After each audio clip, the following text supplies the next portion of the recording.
څنګه چې ټولو ته معلومه ده چې نن ورځ د محرم د میاشتې 10 تاریخ دی او دې ته د عاشورا ورځ ویلی کېږي او بعضو مسلمانانو ملکونو کې سبا 10 تاریخ دی. الغرض دا 10 تاریخ دا د محرم د ورځې د محرم د میاشتې دې ته عاشورا ویلی کېږي. اوس دا یوم عاشورا چې ده د دې په باره کې یو دوه خبرې.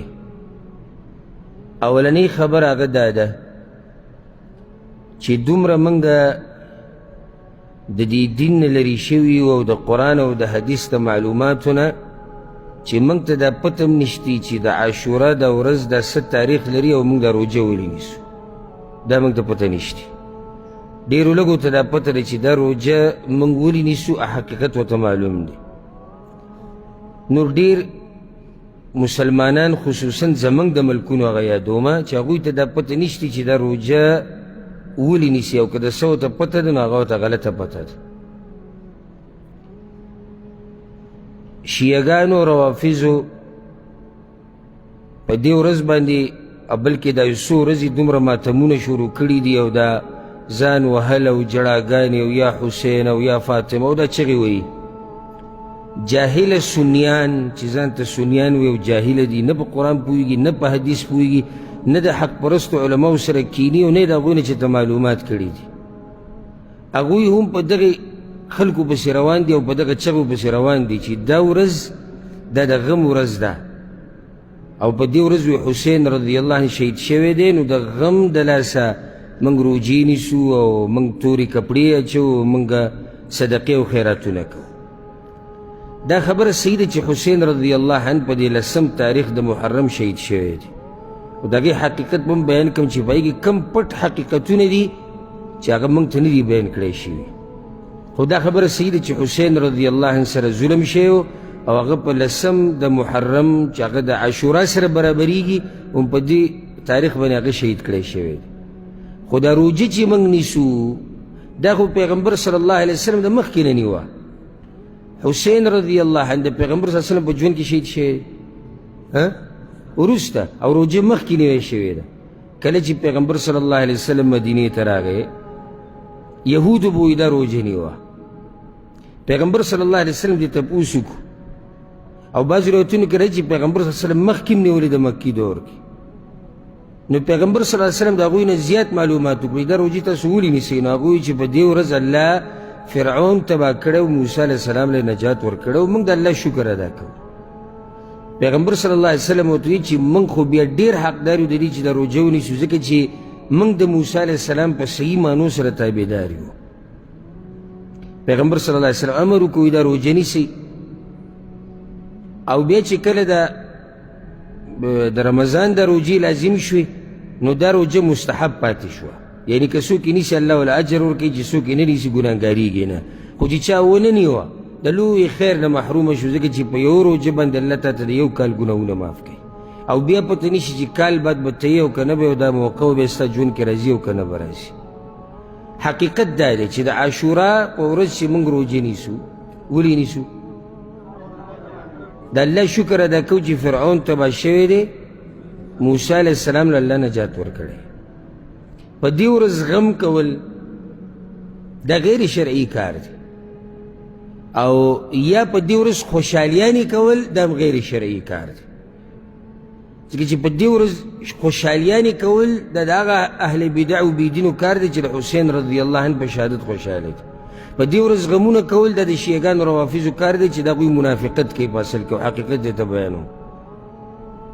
پاتې لار د قرآن او د حدیث ته هغه ده چې د حسین رضی الله عنه په شهادت باندې موږ ټول غمجنه یو.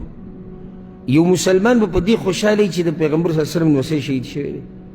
ما ته دا وایي چې یو سړی کلمه وایي په دې به خوشحاله څوک به په دې باندې خوشحاله او مبارکیانې به ورکوي چې د پیغمبر صلی الله علیه وسلم نوسی شهید شوی.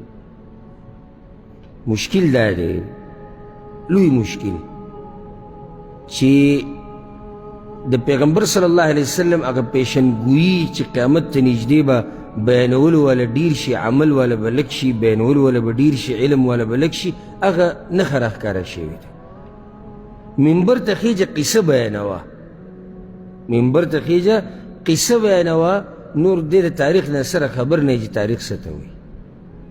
دا تاریخ نه دی خصوصا د حسین رضی الله عنه او د یزید رحمه الله او د کربلا واقعه. یاره دې کې چې څومره ګوتې والی شوي دي دومره بله یو قصه کې نه دي والی شوي. دې کې دا ډېرې ګوتې ولې والی شوي دي ځکه چې شیعګان او روافظ خپل مذهب چلی په دغه قصه باندې، نو ځکه په دغه قصه کې دومره ګوتې والی دي، دومره ګوتې چې یو څو به درته پکې حقیقتونه ووایي، یو څو د شمار او نور به درته سوچه دروغ بیانوي. اوس زموږ په ملک کې خو مشکل دا دی چې منبر ته چې څوک وختو څه بیان کړو، بلکې سبحان الله دې خلکو ته پکې ډېر ازادي ده، د دې خلکو ښه حمایت کیږي، ښه حفاظت کیږي چې څوک دا قصې بیانوي، صحابه کرامو پسې بدې ردې وایي، د کربلا د دروغو قصې بیانوي، دا ماتمونه کوي، د دغو یعنی دوی ته پکې اجازت زیاتې دي نورو نه. نو عوام او زموږ عوامو ته ګوره، د دوی هغه قصه خوښه ده چې د هغې د بیانولو سره دوی له جړا ورشي. د عوامو کومه قصه خوښه ده چې دوی له پکې جړا ورشي، د حقیقت سره کار نشتی، حقیقت په تندر لګوه، د دې قصې سره سند شتي او که نشتي دغې سره زموږ څه کار دی. خو مولوي صاحب داسې ناشنا بیان وکړو چې موږ یې په جړا کړو. دا د پښتنو غټ مولا دی او دا د پښتنو خوښ بیان دی چې موږ یې په جړا کړو، چې ته څو پورې په جړا کړی نه ته د ده دروغ مني نه. ځکه که تا ونه جړل او تا په غور سره د دې قصې ته غوږ کېښودو او بیا دې تحقیق وکړو خو د دروغ معلومیږي، نو چې ته کله په جړا کړې او دومره په جړا کړې چې ته د څه نه خبر هم نه، نو ته به څه حقیقت معلوم کړي او ته به څه تپوس وکړي. اخو په منبرونو باندې په دې ورځ ګوره، سبا ګوره، بله ورځ ګوره، نن ګوره یو قصه بیانېږي چې حسین رضی الله عنه په سینو ته خلک ودرېدو او یزید راغی او په یزید دې لعنت او یزید ورسره دا وکړو، ږیره یې ترې وویسته، اوبه یې وله ورنه کړې او اسمان نه وینې راوبهېدې او د کاڼو لاندې وینې پرتې وې او خلکو چغې والې او ښځو سره وله زنا وکړه. دغه یو قصه بیانېږي په منبرونو باندې دغه خلکو، او دا لاندې ورته ناستې دقه جړاګانې جړاګانې. لا عجیبه دا ده، تعجب په دې باندې وکړي چې د سنیانو بعض دا چې ځان ته سنیان وي اهل بدع، د دوی مولیان ورځي د هغوی په ماتمونو کې ناستي، وایي جي نن موږ هم دوی سره په ماتم کې شریک یو. دا حقیقت ته بیانوم اگر که دا وخت ما سره لږ دی ځکه چې دا دومره اوږد حقیقت په لږ وخت کې نه معلومیږي، خو زه به درته مختصر په یو څو ټکو کې بیان کړم. تاریخ نه دی، تاریخ صحیح ده چې دې کې سند له دومره اهتمام نه ورکړی کېږي څومره چې په احکامو کې ورکړی کېږي. لکه اوس ته چاته مسله بیانې د حلال او د حرامو، دې کې کمزوری سند چلیږي نه چلیږي. تاریخ کې کله نه کله ګنجایش پیدا شي، خو په هغه مسله کې چې د عقیدې خلاف نه وي. دا اوس رعایت کړه، ګنجایش پیدا کېږي خو په هغه مسله کې چې هغه د عقیدې خلاف نه وي، هغه د بل صحیح حقیقت خلاف نه وي. لکه اوس یو طرف ته صحیح حقیقت موږ سره باسنده پروت دی، او بل طرف ته یو سړی قصه بیانوي د تاریخ په کمزوري سند سره چې هغه د دې په ټکراو کې ده. تاسو هم پکې خبره پوهېږي که نه؟ او بل راشي او هغه دا وایي چې جي په تاریخ کې ګنجایش دي. دلته ګنجایش دي ولې نشتي؟